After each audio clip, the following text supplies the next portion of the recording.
Salut, bienvenue dans cette nouvelle analyse où on va démonter, pièce par pièce, un mensonge absolument massif. Un mythe tenace qui a littéralement volé des années précieuses à des tas de gens. Cette idée folle que le succès, ça demande avant tout une discipline brute, inébranlable. Fait hallucinant, près de 80% des résolutions du Nouvel An s'effondrent dès la deuxième semaine de février. Et spoiler, c'est pas une épidémie soudaine de paresse. Aujourd'hui, on va complètement repenser tout ça et dévoiler la vraie mécanique de la réussite, celle qui se base sur des systèmes, pas sur l'épuisement. Allez, on plonge directement dans le vif du sujet.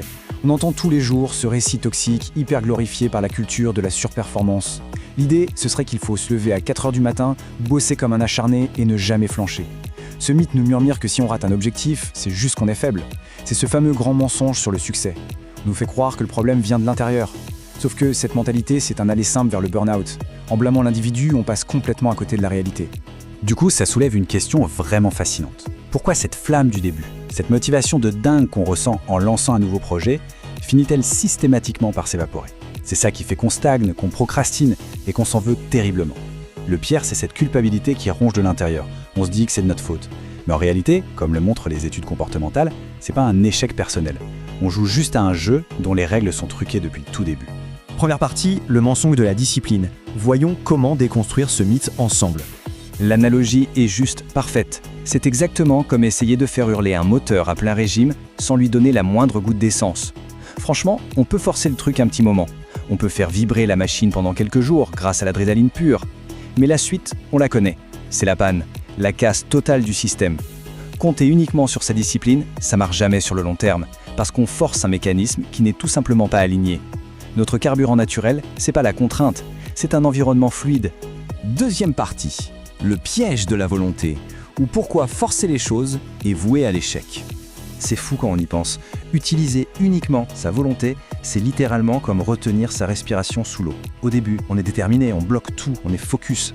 Et on peut tenir un moment, mais inexorablement, la pression monte, les poumons brûlent, le cerveau hurle au secours. Et que se passe-t-il à chaque fois? L'instinct de survie balaye toute la bonne volonté. On remonte à la surface pour aspirer de l'air de façon complètement chaotique. Eh bien la volonté, c'est pareil. C'est une ressource hyper limitée, qui s'épuise très vite, pas du tout un réservoir infini.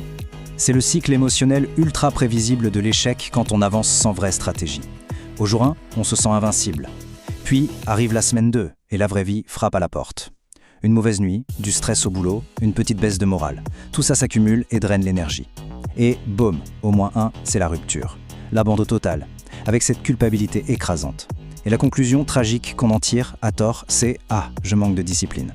Alors qu'en vrai, on manquait juste cruellement de stratégie face aux imprévus de la vie. Et là, c'est le grand déclic. Le changement de paradigme absolu, c'est de capter que la discipline ne crée pas le succès. C'est pas un ingrédient magique qu'on invoque par la seule force de l'esprit. Au contraire, c'est la conséquence, le résultat naturel d'un système super bien pensé en amont. Les gens qui ont l'air d'avoir une rigueur surhumaine n'utilisent pas la magie. Ils évoluent juste dans un système tellement bien optimisé que faire le bon choix devient carrément plus facile que de faire le mauvais. Troisième partie, l'importance de l'environnement. Le design doit toujours primer sur la discipline. Il y a un monde entre souffrir pour résister et avoir un système bien designé. Prenons l'exemple du smartphone, le piège absolu. S'il est posé là, sur le bureau, avec l'écran qui s'allume, c'est mort. L'utilisation est garantie. Le cerveau est câblé pour adorer cette dopamine gratuite. Résister à ça seconde après seconde, ça draine une énergie mentale folle. La solution, c'est pas de transpirer pour résister, c'est de prendre le téléphone et de le jeter dans une autre pièce. Paf, le problème n'existe plus. Zéro discipline requise. C'est l'environnement qui bosse à notre place. Il faut vraiment arrêter de lutter contre soi-même. L'être humain est biologiquement programmé pour aller vers la facilité. C'est comme ça. C'est pas une faiblesse, c'est de l'évolution. Du coup, notre vrai boss de faim, c'est un environnement mal conçu, impossible de manger sainement si les placards débordent de gâteaux. C'est un combat perdu d'avance. Mais s'il n'y a que des aliments sains, bien manger devient l'unique option. Et surtout la plus simple. On nettoie l'espace, on enlève des frictions inutiles et le comportement suit presque tout seul. Quatrième partie, le pouvoir de l'identité, ou comment aligner l'image de soi.